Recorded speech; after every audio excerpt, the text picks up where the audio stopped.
your recruits, maybe some schools tried to poach them from you?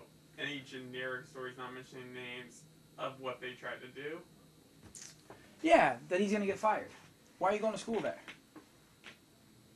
They would just out front say the head coach of where you're going is probably going to get fired.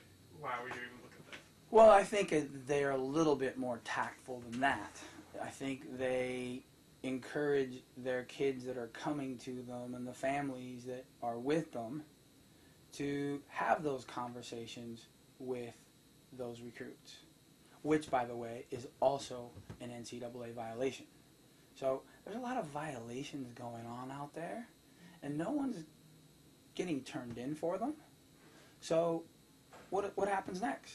Everyone thinks that they can do whatever they want. But, you know, I hear a lot of conversations on the sidelines at tournaments. I saw some interesting things at a most recent tournament.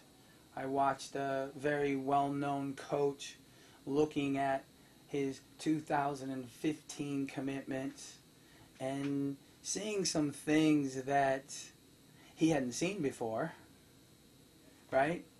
And I saw a look of panic of, I spent a lot of money on this kid. I didn't know this about her because they're still in their sophomore year.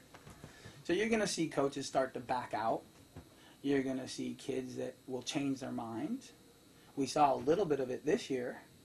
Well, with the number of early commitments increasing big time, excuse me, what's going to happen to that? It's only going to get greater.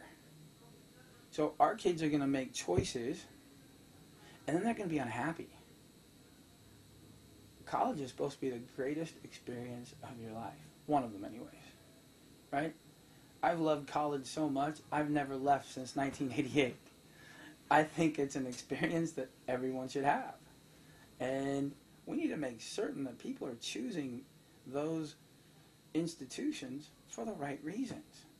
Not because a coach gets a 14, 15-year-old through the club coach to contact them on their birthday so that the college coach can wish the 14, 15-year-old a happy birthday, which will convince them to attend that institution.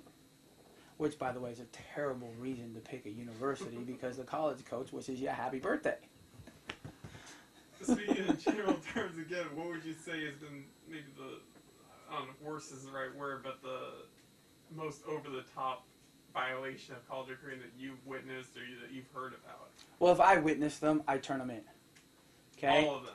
I witness something, I'll turn people in. Because I'll tell you, when I got to USC, the very first tournament that I went to, Las Vegas Showcase, there was a young woman who ended up playing at UCLA, whose brother I recruited at the previous institution that I worked at, and I crossed paths with the father, congratulating me asking about his son. I get back to school on Monday, and there's an email with a picture of me with this gentleman, with my compliance people, and now I have to make a statement about my relationship, how it came about, where it came from. So someone turned me in. So now I have no problem confronting people at the fields, and I have no problem turning them in.